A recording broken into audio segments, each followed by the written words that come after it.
Saya akan menjelaskan tentang definisi motivasi.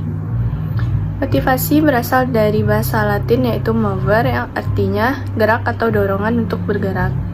Dengan kata lain, motivasi dapat diartikan memberikan daya dorong sehingga sesuatu yang dimotivasi tersebut dapat bergerak. Selanjutnya, teori pendahuluan tentang motivasi. Menurut McDonald, dalam Emart juga mengemukakan adanya 3 aspek penting dalam motivasi, yaitu yang pertama, motivasi dimulai dari adanya perubahan energi dalam pribadi. Perubahan dalam motivasi timbul dari perubahan-perubahan tertentu di dalam sistem neurofisiologis dalam organisme manusia. Yang kedua, motivasi ditandai dengan timbulnya perasaan. Mula-mula merupakan ketegangan psikologis, lalu merupakan suasana emosi. Suasana emosi ini menimbulkan kelakuan yang bermotif. Perubahan ini mungkin disadari, mungkin juga tidak disadari. Yang ketiga, motivasi ditandai oleh reaksi-reaksi untuk mencapai tujuan. Selanjutnya, teori-teori motivasi. Yang pertama, teori hierarki kebutuhan atau need hierarchy theory. Teori ini menegaskan tentang cara-cara memotivasi seseorang dengan cara memperhatikan faktor-faktor yang menjadi kebutuhannya. Sedangkan kebutuhan itu mempunyai tingkatan atau jenjang. Tingkatan kebutuhan tersebut antara lain yang pertama kebutuhan fisiologis, yaitu kebutuhan yang mendasar atau pokok yang harus segera dipenuhi.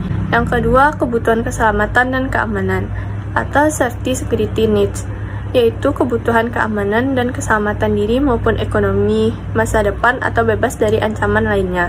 Yang ketiga, kebutuhan sosial cinta dan memiliki, yaitu kebutuhan antar teman, kerjasama, saling cinta kasih, untuk saling memperhatikan, mencurahkan inisiatif dan lainnya. Yang keempat, kebutuhan penghargaan, yaitu kebutuhan akan penghargaan diri baik di bawahan atau atasan, teman, keluarga maupun lingkungan.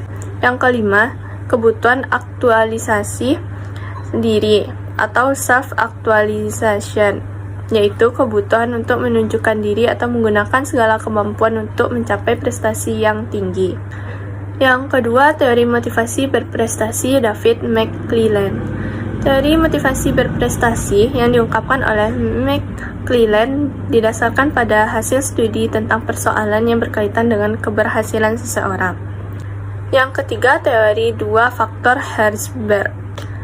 Teori ini menegaskan bahwa ada 2 faktor yang mempengaruhi perilaku kerja seseorang dalam suatu organisasi.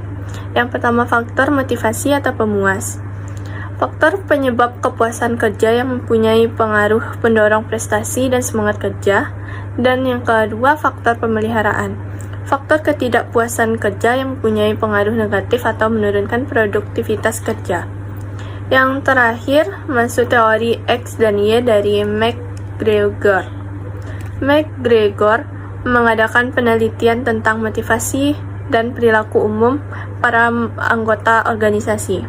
Dari hasil penelitiannya, ia merumuskan ada 2 macam teori, yaitu teori X dan Y.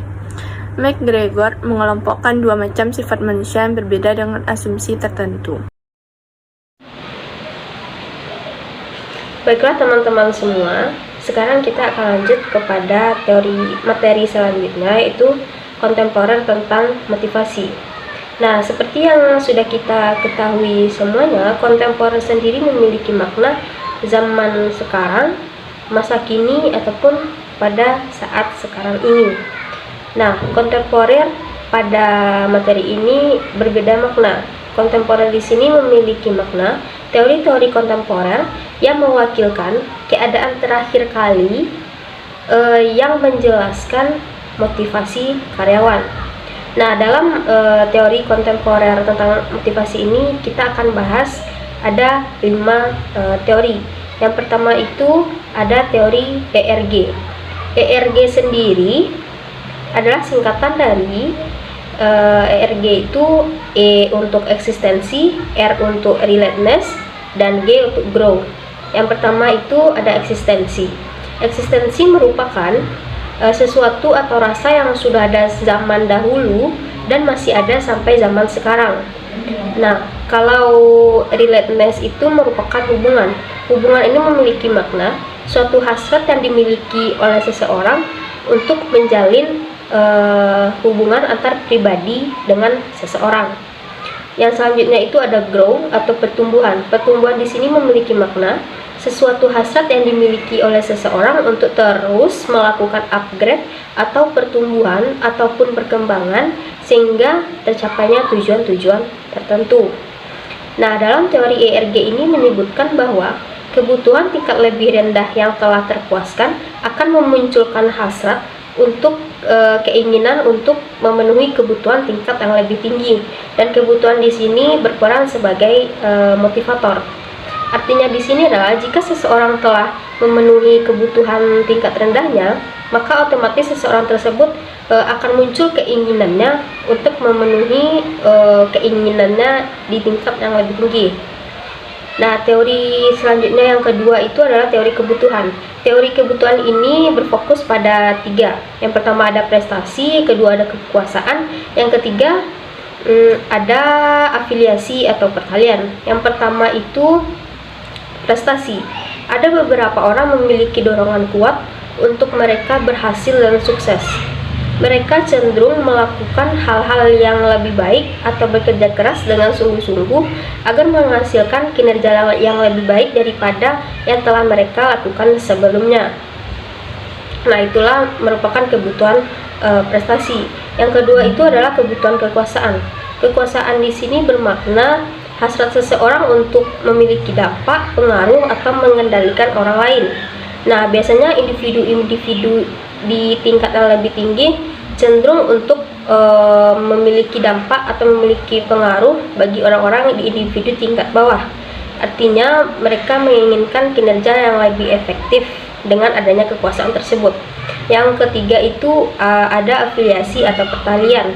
Afiliasi di sini diidentikan dengan seseorang memiliki sifat untuk terlihat baik di mata orang lain. Artinya di sini orang memiliki sifat afiliasi yang tinggi cenderung memiliki jiwa persahabatan yang tinggi atau pertemanan yang tinggi.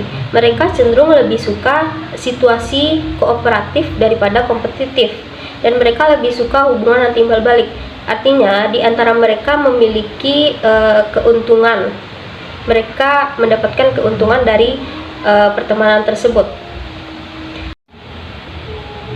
Baiklah, selanjutnya kita masuk kepada teori ketiga, yaitu teori evaluasi kognitif. Teori evaluasi kognitif adalah suatu faktor ekstrinsik yang tinggi didapat seseorang cenderung akan mempengaruhi berkurangnya faktor intrinsik atau motivasi dari diri seseorang.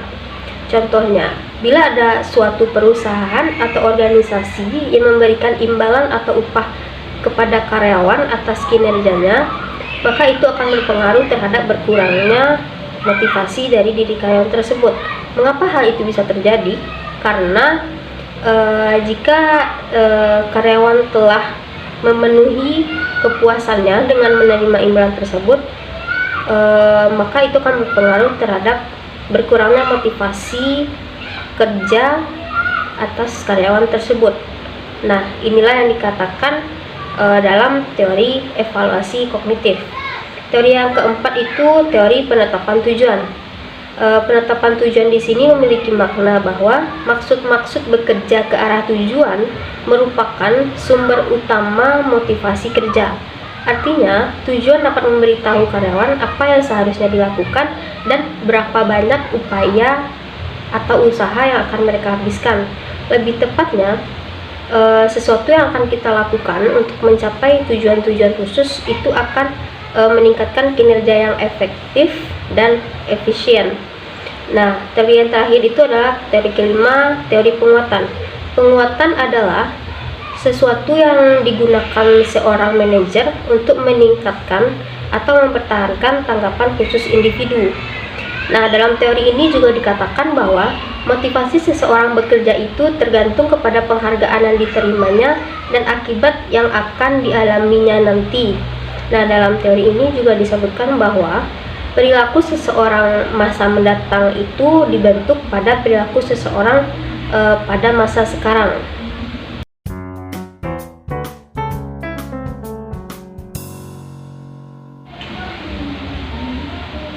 Baiklah teman-teman semua, sekarang kita akan lanjut kepada materi selanjutnya, yaitu definisi kepemimpinan. Kepemimpinan merupakan suatu proses yang kompleks di mana seorang pemimpin mempengaruhi bawahannya untuk melaksanakan serta menjalankan visi, misi, tugas, ataupun tujuan yang dengan itu akan membawa pengaruh terhadap organisasi menjadi lebih maju dan bersatu.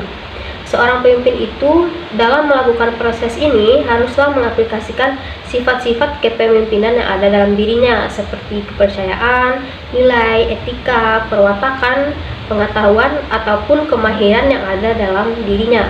Nah, untuk materi selanjutnya yaitu akan dijelaskan oleh saya sendiri, yang mana submaterinya yaitu pendekatan dalam kepemimpinan dan gaya-gaya kepemimpinan dalam pendekatan sifat. Nah, yang pertama yaitu pendekatan dalam kepemimpinan.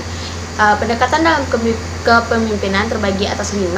Yang pertama yaitu pendekatan ciri khas, yang mana pendekatan ciri khas ini merupakan studi awal tentang kepemimpinan yang dilakukan pada tahun 1940-an hingga 1950-an yang memusatkan perhatiannya pada sifat-sifat seorang pemimpin.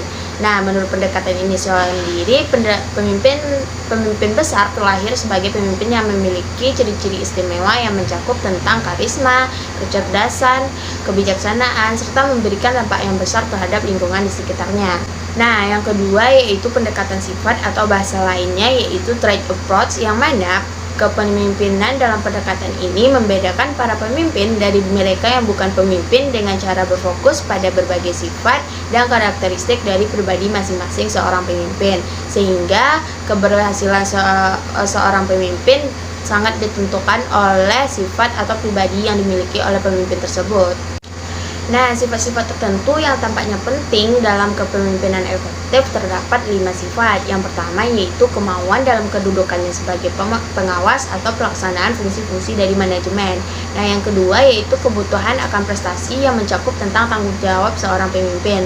Serta yang ketiga yaitu tentang kecerdasan atau intelijensia seorang pemimpin. Nah, yang keempat adalah ketegasan atau kemampuan seorang pemimpin dalam membuat keputusan. Nah, yang kelima sendiri yaitu adalah kepercayaan diri seorang pemimpin yang mana mampu untuk membuat keputusan. Nah, untuk pendekatan yang ketiga yaitu pendekatan perilaku, yaitu behavior approach, yang mana pendekatan perilaku sendiri merupakan pendekatan yang berdasarkan pemikiran bahwa keberhasilan seorang pemimpin ditentukan oleh sikap dan gaya kepemimpinan yang dilakukan oleh pemimpin tersebut. Nah, dalam teori ini terdapat 2 gaya kepemimpinan. Yang pertama yaitu orientasi tugas, yaitu perilaku pemimpin yang menekankan bahwa tugas-tugas yang dilaksanakan dengan baik dengan cara mengarahkan bawahannya secara ketat. Nah, yang kedua yaitu orientasi karyawan adalah perilaku pemimpin yang menekankan pada memberikan motivasi kepada bawahan dalam melaksanakan tugasnya dan dengan melibatkan bawahannya dalam mengambil keputusan. Nah, selanjutnya yaitu Host and Mitchell yang mengembangkan 4 goal theory, yang mana menurut teori pemimpin ini harus meningkatkan ketersediaan jumlah dan jenis penghargaan bagi pegawai dan selanjutnya memberikan petunjuk dan bimbingan untuk menjelaskan cara-cara untuk mendapatkan penghargaan tersebut. Nah, yang selanjutnya yaitu pendekatan situasi, yang mana pendekatan situasi ini disebut juga sebagai pendekatan kontingensi, yang mana mengemukakan bagaimana gaya dan tindakan pemimpin dalam menghadapi kondisi atau keadaan atau situasi tertentu. Materi selanjutnya yaitu tentang gaya kepemimpinan. Gaya kepemimpinan sendiri terbagi atas 3. Yang pertama yaitu studi dari University of Michigan. Nah, pada studi ini seorang peneliti bernama Francis Likert pada tahun 1947 mulai mempelajari bagaimana cara yang paling baik untuk mengelola usaha dan individu-individu untuk mencapai kinerja dan kepuasan sebagaimana yang diinginkannya. Nah, dalam penelitian ini terdapat 2 macam perilaku kepemimpinan, yaitu yang pertama yaitu job centered atau yang terpusat pada pekerjaan, yang kedua employee centered yang terpusat pada pegawai. yang terpusat pada pekerjaannya itu merupakan pemimpin menerapkan pengawasan ketat sehingga bawahan melaksanakan tugasnya dengan menggunakan prosedur yang telah ditentukan. Sedangkan employee center merupakan pemimpin yang berpusat pada pegawai, percaya pada mendelegasikan pengambilan keputusan dan membantu pekerjaannya oleh pegawai. Nah, untuk yang selanjutnya yaitu studi dari Ohio State University, yang mana studi ini menghasilkan dua macam perilaku kepemimpinan. Yang pertama yaitu membentuk struktur. Membentuk struktur sendiri yaitu pemimpin mengorganisasikan dan mendefinisikan hubungan-hubungan di dalam kelompok yang cenderung membangun pola dalam satuan komunikasi yang jelas dan cara-cara pengerjaan tugas yang benar.